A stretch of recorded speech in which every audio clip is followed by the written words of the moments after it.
আসসালামু আলাইকুম সবাইকে, আশা করি সবাই ভালো আছেন।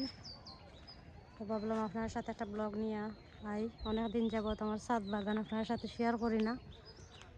তো দেখো শিম লাগাইছে, আমরা কই উড়ি শুদ্ধ ভাষায় শিম, অন্য অন্য ডিস্ট্রিক্ট একটা শিম কয়। তো মাশাল্লাহ অনেক উড়ি আইছে আমরা গাছও দেখতে পারা, মাশাল্লাহ কইবা সবাই।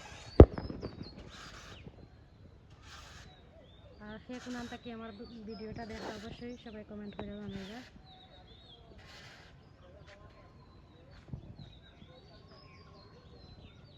পাশে দিয়ে বড় জমিন দেখতে পারা।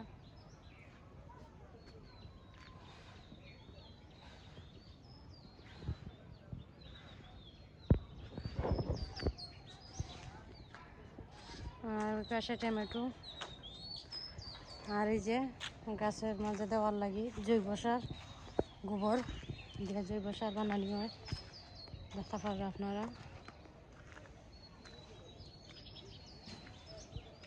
যেখানে অসীম সবাই মাশাল্লাহ কইবা। আসলে নিজের বাড়ির শাকসবজি তারপরে তাই তরকারি ফলাইলে বাজার থেকে কিনে আনা লাগে না, চলে যায়, শুধু মায় মশলাটাই লাগে। আর এদিকে আমার এলোভেরা গাছে পানি না, এদিকে মরে গেছে, পানি দিতে হইব, চাঁদও লাগাইলে তো এরকমই। আর এই যে টমেটো গাছ দেখতে পাররা। আর আমার ছাদ বাগানটা আপনার কাছে কিলা লাগে অবশ্যই কমেন্ট করে জানাইবে। আর দেখতে পাররা টমেটো আইছে মাশাল্লাহ, অনেকগুলো টমেটো আইছে, তো নিজের চাহিদা পূরণ হয়। আর এদিকে দেখতে পারা নাগামরিচের গাছ, টুকটাক শাক সবজি লাগাইলে বাড়ি ঘরে আসলাম না, তার লাগে খুবই কম ফলানি হয়েছে। এরকম কাঁচামরিচ দেখা পারা, মানে নিজের টুকটাক হয়ে যায় কি। এদিকে দেখা পারা নাগামরিচ গাছ, বেগুন গাছ। এই বছর আসলে বেশি আমার পুরানা বিয়ার যারা তারা তো জানুন, আমি আরও অনেক জিনিস শাক সবজি বেগুন টেগুন আরও বেশি চাষ করতাম। আর এই বছরটা আমি বাড়িতে না থাকাতে চাষ করতাম পারছি না, সিলেট আসলাম, আপনারা তো সব পুরানা বিয়ার যারাও জানুন। আর এদিকে দেখতে পারা আমার বড়ই গাছে বড়ই আইছে, বড়ই পাকি গেছে মাশাল্লাহ, বেশি দিন নয়, অলরেডি কিছু পাকা শুরু হয়ে গেছে।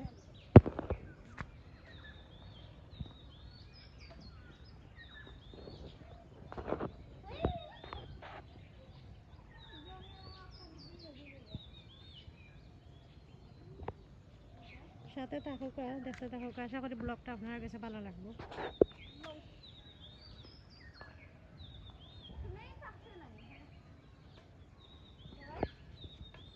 এই যে এদিকে একটা পেঁপে, বাড়িতে টুকটাক শাক সবজি তারপরে বিভিন্ন ধরনের সবজি চাষ করলে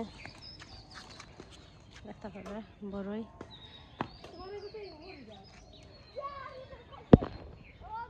পাকি গেছে।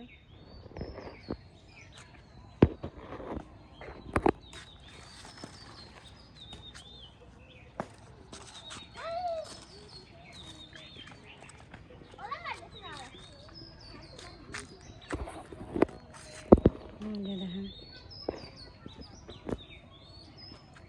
কোথায় কোন জায়গা থেকে দেখা অবশ্যই জানাইবা। আর তোমার সামনে বিল্ডিংয়ের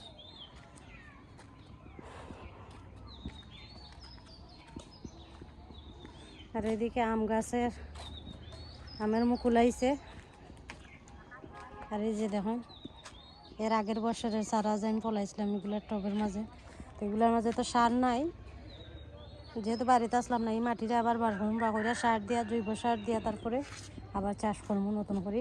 আর এই মাটিগুলা, আর এই যে দেখেন আম গাছের মুখ মানে বউল আইছে, আমরা তো বউলে কই জানি না কোন দেশে কি কয়। মাশাল্লাহ এবার খুব প্রচুর বউল আইছে, জানি না টিকবো কি না, বৃষ্টি তো এখনো হয়েছে না আমাদের এখানে। এই যে পেয়ারা একটা পাকছে দেখতে পাবে। আর এই পেয়ারা গাছ হলো গিয়ে বা 12 মাসই, 12 মাস ধরে। এই যে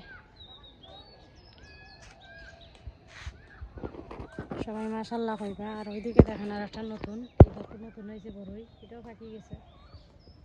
আশা করি আপনার কাছে ব্লগটা ভালো লাগছে। যদি ভালো লাগে অবশ্যই সবাই কমেন্ট করে জানাইবা। সবাই ভালো থাকবা, সুস্থ থাকবা। আল্লাহ হাফিজ, আসসালামু আলাইকুম। আমি এখন বিদায় নিলাম।